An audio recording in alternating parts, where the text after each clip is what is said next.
Today is December 3rd, 2025, and I am Stephen Harper, and I'm the president of the Resident Association here at Crowsdale Village Retirement Community in Durham, North Carolina. And I have the pleasure to interview today Samuel Travis Martin, Jr., and to learn about his distinguished military career. This interview is being conducted for the Library of Congress Veterans History Project. Sam, it's a pleasure to chat with you today. Tell us a little bit about your early background. My absolute pleasure. Thank you for asking. Well, I was born in Richmond, Virginia on October the 25th, 1942. My dad had two dry cleaning plants in Richmond, Virginia. My mother was a secretary and accountant for many different companies there, one of which she ended up being with was Reynolds Metal Company in Richmond. I had a brother, Ronald Wayne Martin. He was in the Navy. He was in the United States Navy from 1969 to 1973. And then I attended Manchester High School and graduated from that in Richmond in 1965. Then I attended the College of William and Mary in Williamsburg, Virginia, where I had a major in history and a minor in education. I went on, of course, in the Air Force. I got a master's in business from the Webster University in St. Louis, Missouri. And then later on, you will find, after my career in the United States Air Force for 26 years, I decided to do something else, and we'll talk about that later, but I went into education. So that kind of gives you a little bit of that. The reason that I went into the Air Force is because as I finished my work at William and Mary, I was working on my master's in teaching there, and everybody that I knew was going into the Army or the Air Force or service because Vietnam was at its beginning to rear its ugly head. And I actually decided that that is what I wanted to do. I really hadn't decided what I wanted to do. And that is something that the Air Force really helped me to decide, as you will see later on. But I went into the Air Force because I thought I liked flying and I liked being part of the Air Force. I knew that I was going to like it. I wanted to travel, and that's what I did. When you entered the Air Force, how did you start out that career? You had basic training, and you had officer candidate school, and some other steps like that. And then tell us how you got involved with that and after that. Okay. Well, I went to officer training school at Lakeland Air Force Base. That's where we started. That was about a 3-month deal, which I did not enjoy tremendously, but it's something that you go through in order to get promoted. I mean, to graduate and go on. And then I really started out as an education and training officer. That was my first assignment. I had several trainings that I had to go through during the Air Force. I started out as a education and training officer, and that was something that correlates with my education at William and Mary. I went to Air Intelligence School in 1969, Squadron Officer School. Then I went into public affairs. In 1975, I went to the Defense Information School in Indianapolis, Indiana. Air Command and Staff College, which is in Montgomery, Alabama. I also went to the United States Air Force, a short course in communication at the University of Oklahoma. And I also had the opportunity to go to the Air War College in Washington. So that's the training that I had. And the best part of that whole thing, other than being educated and trained, was the camaraderie and the experience of talking and being with other officers. So that's kind of where the training part comes in. So talk a little bit about your early assignments then. I believe you were in intelligence, and you were stationed abroad early on. Yes. And that led you into some other assignments. Oh, So just yes. sort of walk through that a little bit I for us. certainly will do that for you. Okay, as Steve, as you were saying, I kind of, I look at my career in 5 different ways: education and training, intelligence. Then I got into protocol and administrative services. Then I became what we call an aide de camp. This is someone that is with a general officer, and usually his executive officer, and takes care of him, sort of like the chief of staff of his office, and that kind of thing. And then I went into something that I found out all along that I loved, and that was public affairs work. So I started out, as I was saying, at Whiteman Air Force Base, and that was in Whiteman Air Force Base in Missouri. And there I was in charge of most of the physical training, the classes. I was a squadron commander. I also spent some time, believe it or not, as a club officer, which was very interesting. I decided that that was not what I really wanted to do, so I volunteered to go into to intelligence work. And I went to the Air Intelligence School at Laurie Air Force Base in Colorado. Now, I did that because I didn't find the education and training that interesting. And I really wanted to go to Vietnam. I really wanted to participate. That's one of the reasons that I went into the service to begin with. And so I ended up at Shaw Air Force Base, just down the road here, and I was with the 68th Tactical Air Support Group, and what I was doing is going to be an intelligence officer on the ground with a forward air controller in a Super Cessna 02. Now, that was here in North Carolina, right? That was in South Carolina. Shaw Air Force Base is in South Carolina. And I really enjoyed that, and I was expecting to go to Vietnam. And then all of a sudden, the commander of that office called me up and said, I want you to come up and be my briefing officer and work in my office. So I did. Of course, that's what he wanted me to do. And then all of a sudden, I was assigned to Osan Air Force Base in Korea and 5th Air Force. And so I went into an office there with 39 other intelligence officers. And when I walked in, I said automatically, too many people here. I'm going to have to do something different. And so I did. And, you know, one of the things that you will see as I talk about my career is that the people and luck changed everything. I mean, that changed everything for me. The people in particular. I have never met such wonderful people as I did in the United States Air Force. The people, and they gave you gateways to make logical steps forward. Absolutely. So you were being promoted regularly. Yes. From lieutenant to captain and to major through this process. Yes, right? And I thought that was going to be the end. I'm glad you mentioned that because I thought probably major was going to be about as high as I can make it. And if I made major, I said, okay, that's going to be great. Well, see, look what happened. But I'll tell you how that happened. So anyway, I volunteered. I saw this advertisement in the Air Force Times about this general down the road in Seoul, and he was looking for an aide, and I volunteered for that, and along with 4 or 5 other guys. And I went in and met with him, and we had a very good discussion, and I said, okay, and I thought, well, this is going pretty good. And I got it.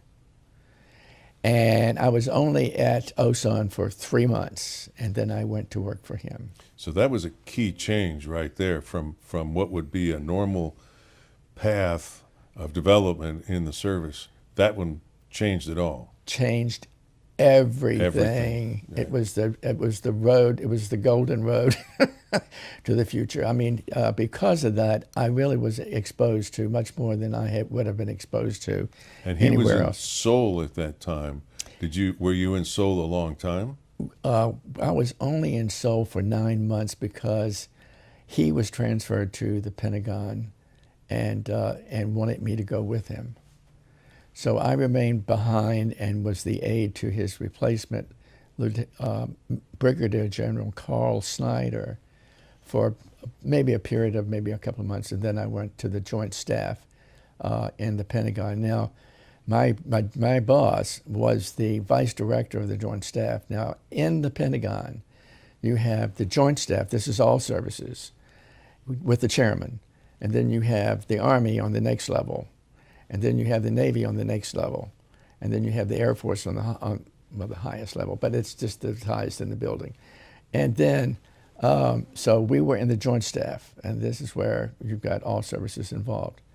So he was the vice director of the Joint Staff, and when I went there, I asked him. I said, what am I doing?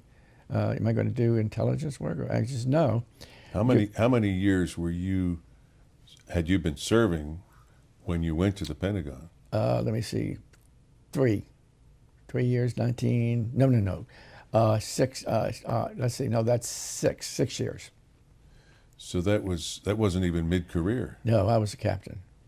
I was a captain when I got there. And so he said, no, you're going to be working for me. And my boss, Lieutenant General Cygnus, was director of the Joint Staff. And you're going to be working for the chairman, who is Admiral Thomas Moore. And I said, what am I going to do with him? He says, well, you're going to have 2 suites on the E-ring, which is the major ring that goes around the Pentagon on the riverside. And he said, you're going to have 2 suites, and you're going to take care of all the major commanders that come in to visit him.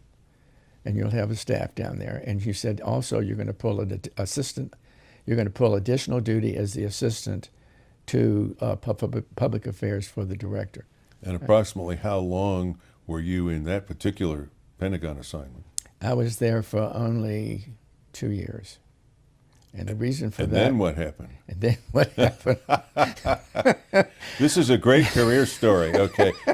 But what happened is, in the suites I was taking care of, I would go to Andrews and pick up these 4 stars that were coming in from all over. And they were great guys. A couple of them were not so great, but in the office, one of the gentlemen that came in was Lieutenant 4-star General George Eade. And Eade was Deputy Commander-in-Chief of all European forces, all U.S. forces in Europe and the Middle East. So we worked under a big umbrella called SHAPE, Supreme Allied Commander in Europe, and that was General Goodpaster at the time. Anyway, so he asked me in the office, because I was sort of his little executive officer when he came in, he said, I need somebody to come with me and be an aide in Europe. So this was the next door that opened. This is the next door that opened. And I had my orders on the desk that afternoon. Orders tend to happen much more quickly. Very quickly. When they're written by a general officer, right? They just come through, and there they are, off you go. And so I did. I went to Stuttgart, Germany, and his office, his whole headquarters was a place called Patch Barracks in Stuttgart. And it was a very interesting career, of course, working for a 4-star. But it was constant. It was no time to do very much of anything other than go with him wherever he went and to take care of the office. And so it was an interesting career, and I enjoyed it. But as a result of that, my boss back in the Pentagon was promoted. And he went to NATO as a 3-star now. And he asked for me to go there. So this is the next door that opens. This is the next door that opens again. So 3 years in the Pentagon. Yep. Some time in Stuttgart. Yep. I was in Stuttgart for about a year. And then you move on. And then I move on. Then we went to NATO, and I was at NATO for 2 years, 2.5 years. And there at that time, we had 16 countries. And I was, again, an aide and executive officer to him. For a lot of people, that would be the pinnacle job in a career. Well, but you went on from that. I did. What happened again is that he was going to retire. Actually, General Colliday was going to be the Assistant Vice Chief of Staff of the Air Force, and he decided to retire. He had 4 daughters. And so as he said to me in the office, I said, what do you want to do now? You've been aiding and abetting long time. And he said, I said, well, I want to go into public affairs. I have really liked that. I really want to jump into that. And he said, well, you're going to have to be at the bottom. You're going to have to start at the bottom. I said, of course. So of all places that I came to was Pope Air Force Base here, right next to Fayetteville. In North Carolina. In North Carolina. And I was working with the 82nd Airborne Division, which was very interesting, with 25 C-130s, flying them all over the world. And Right. I did learn a little bit from the Army. I mean, it was interesting. Of course. Of course, okay, of course. And so, yes, well, I, again, really enjoyed, because as you know, you in public affairs, you have media relations, you're dealing with media, you're dealing with the internal communications within the Air Force, you're dealing with the security parts of that. And so it was a whole new experience for me. But the Pope assignment wasn't very many years. No. What happened there is that the wing commander, which was wonderful. I mean, when I sit here talking to you right now, I'm picturing all these guys, I have to tell you, because I think they're watching me.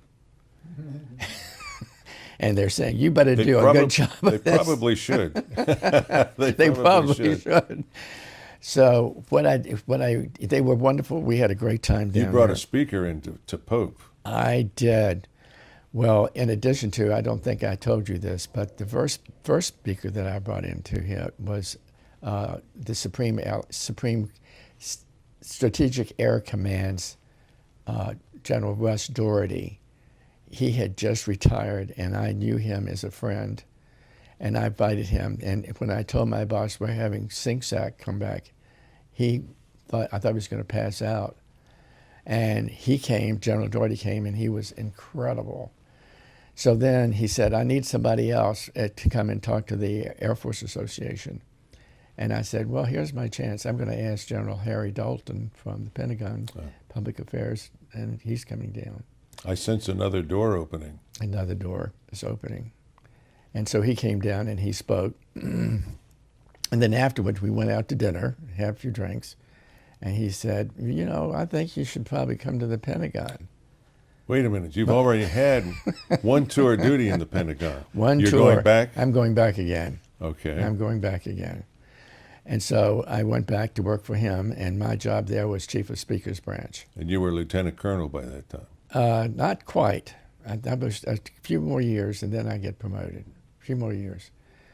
But then in the Speakers Branch, which we did, we put the Chief and the Secretary of the Air Force, because in that office, you're working for the Chief of Staff of the Air Force and for the Secretary of the Air Force.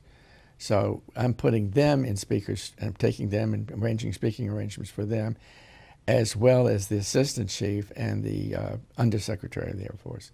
So that's what we did for about, well, most of the time. That's where I spent my first 4 years there, doing that.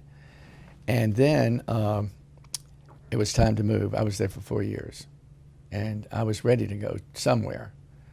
And that's when the head of public affairs at that time said, I want you to go to Air Training Command at Randolph Air Force Base in Texas. And so we went there. Another wonderful job, because there's so much military in San Antonio. You've got Army, Navy, sure. Air Force, Yeah. Coast, everything.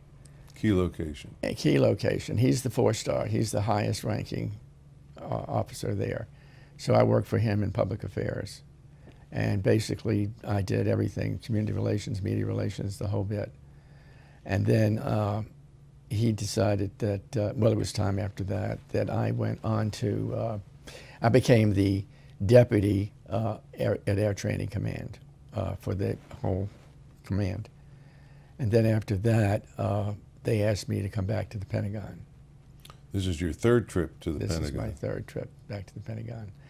And that was for a gentleman that I knew very well, by that time had become the Director of Public Affairs for the Secretary. And he said, I want you to come back and be in the management division for personnel and resources and things of that nature. And so that's what I did. I went back to work for him, and I enjoyed that work immensely. And again, it's the people working for them is it. And that's when you achieved 06 rank. Actually, I put on lieutenant colonel during my second tour in the Pentagon, and then I put on colonel at the end of my air training command at Randolph. Mm-hmm. In fact, General Shaw, Lieutenant General Shaw, pinned me, and also my General Colliday, who had retired then, also pinned me.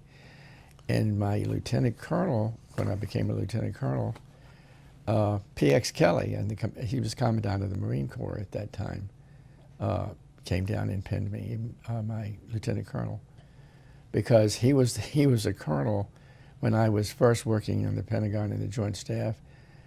He was a colonel, and I was a captain, and we used to go out and jog around the monuments together, and so we became friends.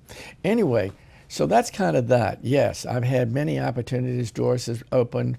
I never served actually in Vietnam, but one of the things that I think is interesting to talk about there, when you talk about combat service and so forth, is that a lot of people, when you talk about being in the Air Force, think that, oh, did you fly? Everybody's a flyer. Right? Everybody's a flyer. Yeah. Okay. Is that true? Well, as of today, I can assure you that I know because I've checked, it's only about 2.5% 2.5% of the Air Force are pilots. Actual pilots. 2.5. There are about 13,000 pilots in the United States Air Force. Now, if you add in the everybody else that's associated with getting that plane ready and flying on that plane, then you can boost that up to about 3%. Really? Now, pilots, of course, are commissioned officers, okay? But they, even at the officer level, only get that's about 20%. However, because they do, and the mission of the United States Air Force is to fly and fight, okay? But everything behind that is necessary to make that happen. As we talk about tooth to tail, there's the tooth, the pilots, and then there's this gigantic launch tail that makes everything happen. And so, See, I think that's what's fascinating about your career, is because you had leadership positions and key positions all through those 26 years, and they're in jobs that people don't realize how critical and how important they are. yes, that's So very true. I think it's terrific. Which would you consider your pinnacle assignment? What was the one that you think was the highest, the best, the most exciting NATO. that you had? NATO by far. I would certainly think NATO by far. I would I mean, certainly you know, think so, yeah. because you have 16 countries there, just from the Wow. standpoint of, let's take social alone. There were 16 of us, and 16 of us aides got together, and we would have some really wonderful times. I can give you one example. The aide to the chairman of the military committee was Sir Peter Hill Norton, and he was admiral of the fleet. So we're talking the equivalent of 5 stars in the British stars.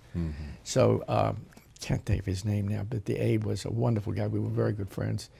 So he got the Scotch Guards that had this beautiful sailboat, and all 16 of us went on this gigantic sailboat across the North Sea, back and forth, and for a weekend, and it was wonderful. I can see why you Wonderful. remember NATO. That's only an example. What led you to retire at 26 years? Well, being in management, I could see the handwriting on the wall as I was working down with our personnel folks in an Air Force Military Training Center down in Lackland Air Force Base. And I knew that we had to start cutting people out, making everything shorter. Which era was this? This is going to be in 1991 and 92. Early 90s. Yeah. So we had a new Air Force Chief of Staff at the time, and he really wanted to, it was time, I mean, all services were going to cut down. Yeah, there was general reduction. General reduction, absolutely. And so I could see the handwriting on the wall, and I talked to the boss, and he said, yes, I think probably that's going to happen. You should probably do that. So I did, And then Was I, that an easy? Was that a difficult? Was that a strange transition then to, after wearing the uniform as proudly as you wore the uniform for 26 years, what was it like to come to civilian life? kind of difficult because I loved the military so much, and it was a little bit of a change because it's a whole different world, as you know, coming from that to civilian life. But I knew that I wanted to probably do something in public affairs work, so I sent out some resumes, and I did get a job offer with Hill and Knowlton in New York City. And I thought about that, and then a principal that I knew in a high school said, Sam, you've served your country in the military, now you need to serve education. I think I hear another door opening. Another door's going to open, yes.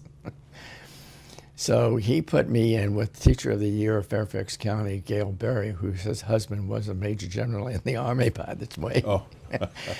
And so she helped me to get into the classroom and get adjusted to all those factors. And then, So this was teaching at the high school level. yes. And then so the next round came with, I got to know the superintendent of schools through some other connections. And he asked myself and another teacher to start a Model UN for middle school in Fairfax County. The Model UN. Model United Nations. I've heard of that program. Yes. It's usually at the college level and the high school level. And so they wanted to have one in the middle school. Now, Fairfax County is one of our largest school systems in the country.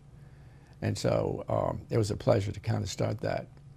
And That has spread into other institutions oh, as yes. well, right? Oh, yes, absolutely. So you helped to get that started. We were at one that of the level. first in the nation at the middle school level. Yeah. But I had 100 students in that little group, large group. And we traveled around and did various competitions and were very successful at that. Now, there were probably a lot of children in Fairfax County who were members of military families, but did you talk to them about military? Do you discuss that with youth? Yes, and I bet you're a good salesman for the Air Force. I am indeed, yes. No, I had a lot of talks. And of course I was very prejudiced, and if that opportunity came up in any way, shape, or form, I did that. Of course I did. But I gained a lot of insight from the kids as well. They were very good about helping me get adjusted as well. But I enjoyed every minute of it. It was my privilege to do that. Well, it's a fascinating career because, as we said a little earlier, everybody thinks of the Air Force. We think of planes and pilots and that aspect of it. But it's a huge organization, and you've had a career where you were a key person at various levels throughout that time. Right. But one of the things that I really wanted to get across too is that if there are young people out there that can't figure out what they really want to do, the Air Force is one way to find out. Because look at me, how I started out with education and training and went through 3 or 4 different variations of that, and then finally found out something that I knew was in my heart that I wanted to do and loved it. And so I really encourage that. The other thing that I want to emphasize too is the fact that we only have 1% of our population involved in the military. 1%. Is that the lowest it's been? In my career, it certainly has been, but I'm talking about right now. Mm-hmm. And you know, when you think about our country and all that we have and all that we're proud of and all that is there that makes this country great, we need people to be in the military and to think about that. Absolutely. And I don't think, if not the military, then spend a couple of years in doing something to help your country. I know that sounds, I don't know, I really do mean that, because I think the country needs to, we need more people in the military. We truly do. Now, have you continued supporting the military and military activities in your retirement life. I know here at Croasdale Village, you've helped to organize a veterans association. Are you members of other veterans associations and, Yes. and active in that I way? am, indeed, I am. The Military Officers Association of America. And I've been a part of that ever since I retired. And they are a great organization because they help us with our health care. I mean, they are in Congress. They are working directly with Congress. Every year they go and spend 2 or 3 weeks just going around Congress and talking about the things that we need to do. And they're very successful at it. I'm also a member of the Air Force Public Affairs Association. So I get together with public affairs in the Air Force, and every year we go to another base or someplace to get together, sort of like a little convention type thing, and give awards out to Air Force public affairs, throughout the world. Well, Colonel Martin, it's a pleasure to have this conversation with you and to recount your stories and hear you recount some of your stories and activities. And I think it's a great example of life in the military that people probably never see and understand. And so I want to thank you for that. It's been my pleasure, and I thank you for doing the interview. I really appreciate that. And also for Craig. Thank you, Craig, for all of it. Very much.